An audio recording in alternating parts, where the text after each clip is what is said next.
What's up everybody? This week we're back with another product video, and we're going to integrate all your ideas into the new products that we've done. So a week ago we sent out an email to everybody, got hundreds of replies. I went through all of them and replied to each and every one of you, and from that I just extracted all the nuggets and move those ideas and try and see if they're viable into a real product. So we've got two products today. It's like a cargo bag, someone suggested. It's on the back of a bike, and we've got a bag for the top of the pannier. So let's go into the computer and have a look.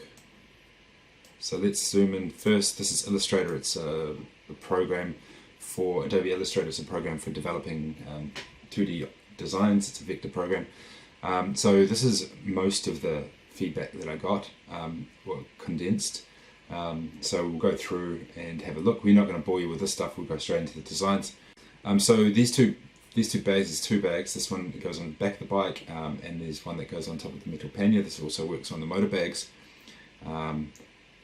so we can fit it on there. So this bag is shaped. So this is the back of a bike here. Most of them are actually tapered like this, and so that gives it the shape. That's what the shape's for.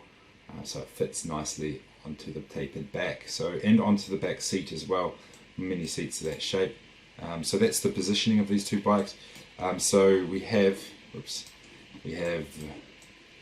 this first bag. So it's a pannier bag, and there are products in the market. As you can see, there's this is the use case scenario on top of a metal pannier. Here's one here. So there are options already in the market, but if you look at them, most of them are not waterproof. If they're not waterproof, and we can do much better. That's why we're making one. And also the back bag here, the tail bag, on the market, you can see there's also some options here. You can see that's where it fits. I can zoom into here and show you. Basically here it fits on the back of a motorcycle, and you can access your gear. These don't look waterproof to me, but I'm not sure. We can have a closer look, but I doubt that you can make this waterproof, or 100% waterproof anyway. So that's where they fit. You can see here they fit on the back of a bag, and you're probably asking, why make one if there's products already on the market? Well, first, we can make it better. We're sure we can make it better quality, and more function and use case scenario. And plus, we're entrepreneurs. We like to make products and bring products to the market. I mean, it's just like saying being content with BlackBerry before the iPhone came out. It's the same kind of thing. Keep pushing the envelope using new technologies, new materials, new thinking techniques to get products on the market. So this is the pannier bag. This is an overview, but this is just an overview. So this document I'm using is, I'll go up to the top here, start from the top. This document I'm using is basically how I tell the sample master what I want. So at the end, the first one is the end part here. This will be on the end of the bike. So the car behind you will see this one. Just I guess a reflective logo. That's the easiest option here, just to give it some reflective feature. The other one is we can put a Velcro loop burnt into the Velcro. So I'm not sure what to do. I'll have a look at which is possible, what we can do here. But if you have any ideas, let me know. What would be cool on the back? It's nice if it's clear. The main feature here would be to the reflective feature, because it is seen from behind from other cars. Another feature that was requested was dividers to divide up the bag and stop things moving around. So if the bag is half empty, you can pull up the divider and you can keep the gear secure. So what I'm going to do here is we're just going to put some loop here. Some loop is the softer Velcro around the sides. We'll do one or two. I'll test this to see how strong it is. I think it's pretty strong because they do it in the camera bags here, and basically we can put dividers throughout the bag. This is just a bag I found off the internet, just so I can show you what it looks like. Black and red, the same kind of feeling, and I don't think it's going to be as cushy as this one. We'll make it thinner because it doesn't have to we can make a custom one for photography if that's the need. And it's just got a little pocket here so you can find stuff. So we'll divide up the gear between it, and then you can put a little pocket in there. The base. So these bases here, we need it strong, and we need it to be like uplifted a little bit. You can't make it flat. If you make it flat, then dirt and grime can sit in there, and it can stretch the stuff. And also, if it's uneven, then the whole bag is offset. So we're really simple, kind of like lip here. You'll see here's some examples online. So they're welded on, all integrated, so it's all welded together. So there's no extra parts stuck on there or anything like that. It's just cheap, and so we're integrating it in, and it's stronger this way as well because we're adding an extra layer of TPU across the EVA, which EVA is the soft stuff, soft stuff on the bottom of many products.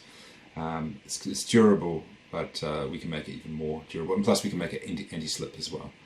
So that will be the base for the bag, so we can really get an encased, water-resistant, waterproof bag.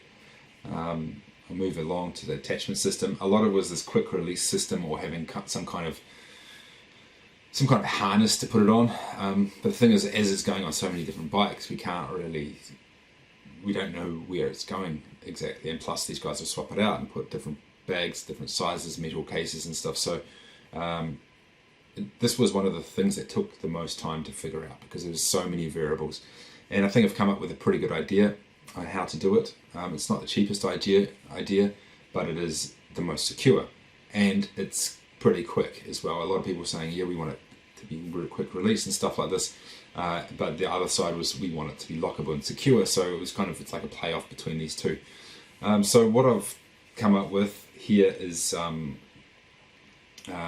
like a cam system.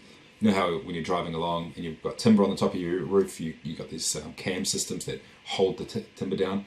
It's big enough or strong enough to hold the timber down on the roof going 100 kilometers an hour or 60 miles per hour. So it'll be strong enough to fit a little bag like this. Okay, and what's happening here is we've got these little cam things. These are off bags, and they lock into the webbing because this is one of the most secure ways to secure webbing, this way, and having elastic like a rock strap. Those are really the only two ways to secure a bag really properly down for hours and hours and hours on the end. The other systems work as well, but they can loosen up with time. So what's happening here is, firstly, this is the pannier side. As you can see, it'll go down. It'll go down around the pannier and back up, and the G-hook will hook into the bag itself. So it'll hook into this little bag, and then you can cinch down with this, tightening it on all four parts, and that'll give it a secure fit. We'll use G-hooks. We've got some examples here of these cam buckles, very strong, and we'll make them out of plastic so they don't rust, but still strong because the high quality plastic. This is not cheap stuff. This is not cheap at all, actually. But yeah, if we want good stuff, then we have to pay for it, right? It's just part of it. So, and it'll fit on bars as well. It fits everywhere. This is the thing with it. It can fit in quite a few places. It's quite versatile. So there's always a play off between versatility, security, and accessibility. So this will look like this. I'll supply 5 pieces of G-hooks left and right, and with this kind of like strap management system here. We actually use this already for the mini bags to attach. We use it, but what I'll do is I'll cut it off so you can cut it off and adjust it to you as you want. And then on top we can add on a mini bag or another bag on top and cinch it down as well. So it's stackable. That's the good thing about it. Moving on. Let's go back up to the top. Inside we've got the dividers. Obviously you can see here, I'll change my thing, we've got the dividers here, and then this part is removable. I was just thinking, no one really asked for that, but I was thinking that it'd be good if it was removable, because if you can put your most important documents in there or something that you want to rip out, you can do. I'm not sure. Let me know if you think it's a good idea or not. We can just, like this bag here, we can just sew it straight in there. So just out of the way.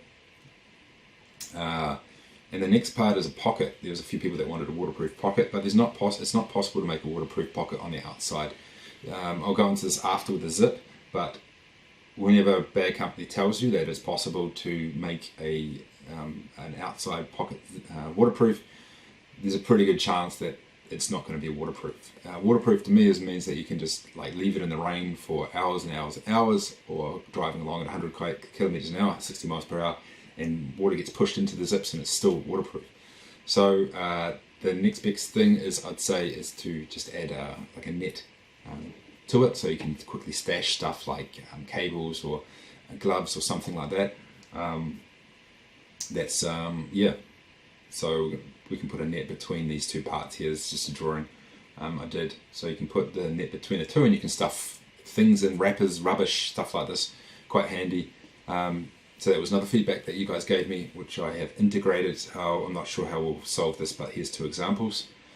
Moving on to the zip, like I said, so at the moment, we use this kind of zip here. This is a waterproof zip. It's not waterproof, it's water resistant. And it does let water in. So the only real way to make a waterproof zip is to spend a lot of money and use T-zip system or the YKK AquaSeal system. And these are truly waterproof. You can they put them in dry suits for diving and stuff like this, and they are waterproof, but they're extremely expensive. They are not cheap. Firstly, not cheap to buy and not cheap to install. And it's not needed because we can solve the problem another way. And we can make it waterproof without having a waterproof zip in this case. And how we do that is we just have a little lip here that goes above the zip, so the zip will close, and then it goes above the zip, so water comes in on the side, and then it can't get in through the gap because there's a lip here. Quite common in building. They do that in building a lot, and also I've found some examples to show you here that other products do this as well. So it's a proven system, and yeah, it's a proven system. I'm going to increase the teeth size, the gauge, because these ones are commonly used. It's kind of like water resistant YKK zippers. They're really good. They are good, but they're not 100%. I break quite a few of them because I don't maintain them as well as I should, but zippers need to be maintained. So what we're going to do is we're going to put a gauge 10 in, this one's here, and that will just crunch through most of the dirt and dust, but it's better to put silicone on them or soap and keep them clean. So we're going to put this AquaGuard, I guess AquaGuard, I'm not sure, double check that. It's an AquaGuard, it's not AquaSeal. There's a difference, so it's also not 100% waterproof by the sounds of the name, but these are quite a good gauge. They use it on jackets and stuff like that. So it's a good quality zip, and it's got a big gauge, so it can just crunch through this dirt and dust and stuff that gets into the zippers. So when you're on the road, it doesn't break. Once you break these zippers, because they're welded in, you can't replace them. You can't replace them. You have to replace the whole bag, which is a shame. You don't want to do this. But yeah, make sure you lube your zippers. Let's go into another part. So that's that Pannier bag. That's the Pannier bag there with all the changes that you wanted, and we're applying them straight to the back, the tail bag as well. On the back, basically the same bag, same concepts, except the major difference here is, apart from the form, we've got two extra fixing points front and back to stop it moving forward and backwards.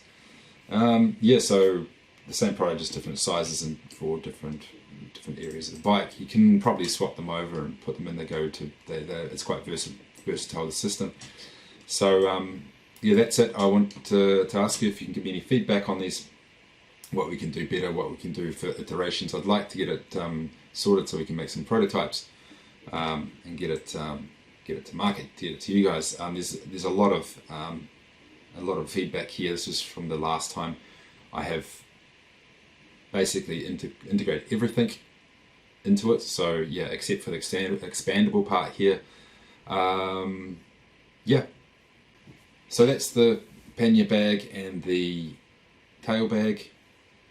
that we're working on. So if you've got any ideas of what we can do at the end of the bag and the name of the bags, or anything else that you see that you could, you think you have a better idea, let me know in the comments down below, or reply to this email, or reply down below in the Facebook comments, or wherever you are, YouTube, and yeah, I'll check them out, make a list, and we can update the products, and yeah, go for it.